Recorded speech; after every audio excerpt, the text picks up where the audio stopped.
This week, I'm taking you inside Spain's most breathtaking architectural wonder, Barcelona's La Sagrada Familia. This isn't just another church, this is Gaudí's unfinished masterpiece that's been under construction for over 140 years. I'll show you exactly what it's really like to visit, from getting there to navigating the crowds and discovering hidden symbols that most tourists miss. We purchased a self-guided tour with tower access. You can come along and decide for yourself if this is the ticket that you would like to purchase. It's nice and rainy here today, which is unusual for Barcelona. So we took a taxi from the Hotel Nouvel where we were staying. It was 10 euros, a little over 10 euros, to get a ride directly here. And our assigned time is at 10:45. When you have an assigned ticket, you can enter 15 minutes prior and up to 30 minutes after your assigned time. This basilica was started by the famous artist Gaudí. Now, he has many very interesting buildings and structures and architecture here in Barcelona. That's what makes it so famous. But he died before it was finished, and it is still ongoing construction. It is still undergoing construction, and I don't know when it's ever planned to be finished. I'll have to find out during our visit.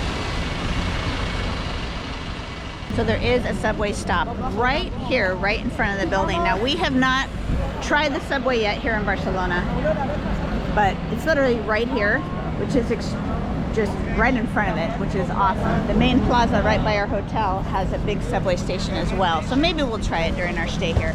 But with three of us, at over $2 a person for a ride, it's not much different taking a taxi, but if you were traveling by yourself or maybe just two of you, it might be more cost efficient to take the subway. And we're going to follow the signs to the entrance.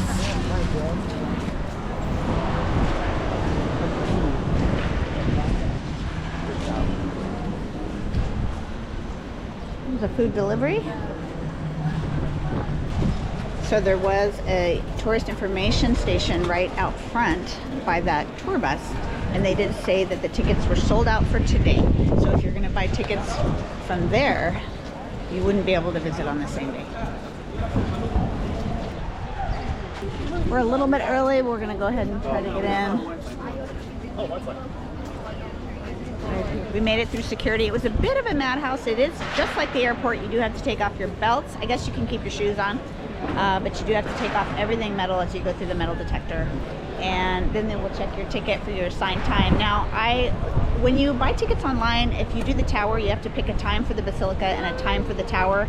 I'm pretty sure that they allow you to go back in the basilica after your tower visit, so it doesn't really matter if you want to do the tower first or second. All right, let's go inside and check it out.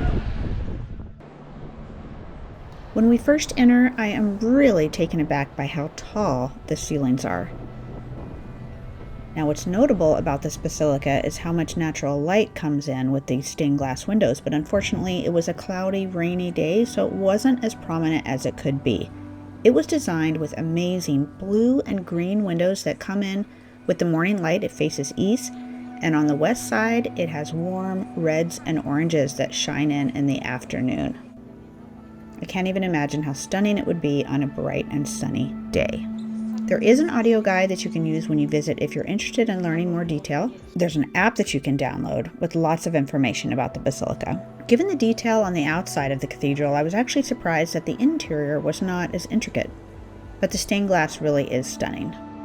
The combination of the Gothic architecture and natural styles can really be seen here on the columns, where the tops of the columns are supposed to emulate tree trunks. It also looks like flowers up in the ceiling. The more you look, the more nature elements you will find.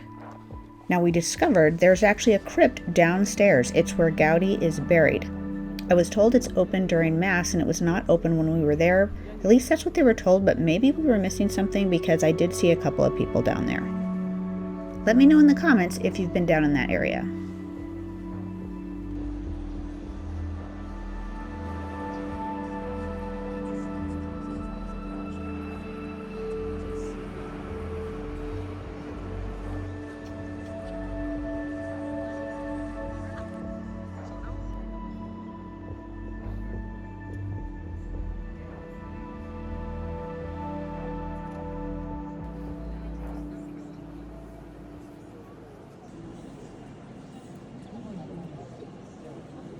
So once you're inside, if you do need the restroom, you can come out, down, around. There's a museum that you can get to down here. Gaudí is actually buried here underneath this basilica. I actually had no idea he was buried here, so that's a surprise. So down here is the access to the museum, the restrooms, and the shop. You can visit the restrooms, and then you can make it back inside the cathedral. Next, I'm going to take you up inside the tower with us, so you can decide if this is something you want to visit during your trip. Now, when we booked our tickets, we had to make a choice between the Passion side or the Nativity side. I just checked their website, and now I'm not sure you can still make that choice, but if you can, this is what you need to know. The Nativity facade is on the east side, and it's the one that was built during Gaudí's lifetime. It has a lot more soft, rounded structures with flowing natural lines and nature elements. The Passion facade is on the west side, and it depicts Christ's suffering, sacrifice, and death. It was built after Gaudí passed away, and you'll find more stark lines and structure on this side. So to go up the towers, you have to pick either Nativity side or the Passion side, and I had read online that the Nativity side offered better views of the water and had a little more interesting, intricate carvings. However, it's rainy and cloudy, so I don't think we're going to be able to see much from the view, but we'll see. It's an elevator up, and they said it's stairs down, but I didn't see anybody going down the spiral staircase in the church, so maybe there's a separate staircase that we go down. I'm not sure. When you first get off the elevator, you're going to go up just a few steps, and then you go outside on this little platform in between the two towers, and that's where you're going to get the best views.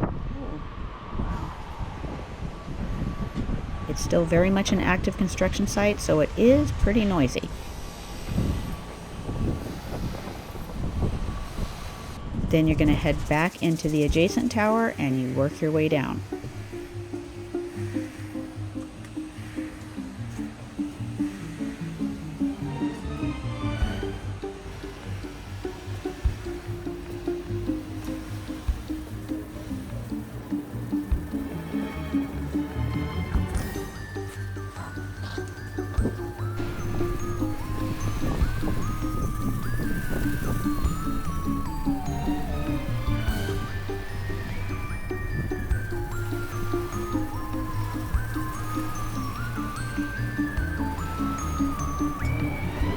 Now, I did read online that if you do have any kind of mobility issues, they're not going to let you go up the towers, and for good reason.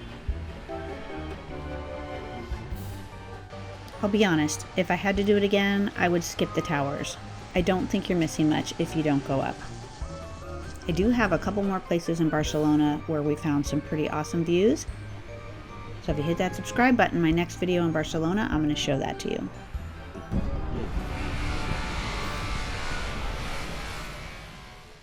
So going up that tower is no joke. You elevator to the top and you can, ooh, it's raining pretty good. Let me get my umbrella open here real quick. Okay, that staircase is no joke. You elevator to the top and you have to walk down, and if you have bad knees, it is a very tight spiral staircase. In fact, I'm even a little dizzy-headed from coming down. Very cool, but I'm pretty sure they do have phones where you can kind of call an emergency if you need a ride down. So I'm sure if you really want to see the views, and they would accommodate getting you down in an elevator, if you just have to ask, would be my guess. Or you can skip it for just views, especially if it's bad weather. The views would have been a lot better if it was sunny and blue skies. Okay, now we're going downstairs into the museum.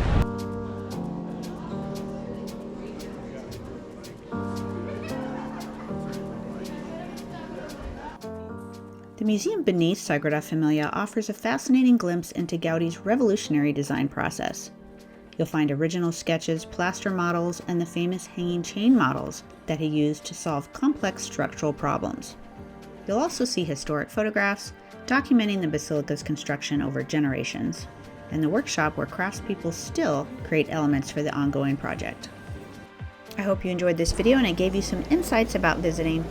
For more helpful travel videos, subscribe to Swifty Travels and check out these other Spain adventures.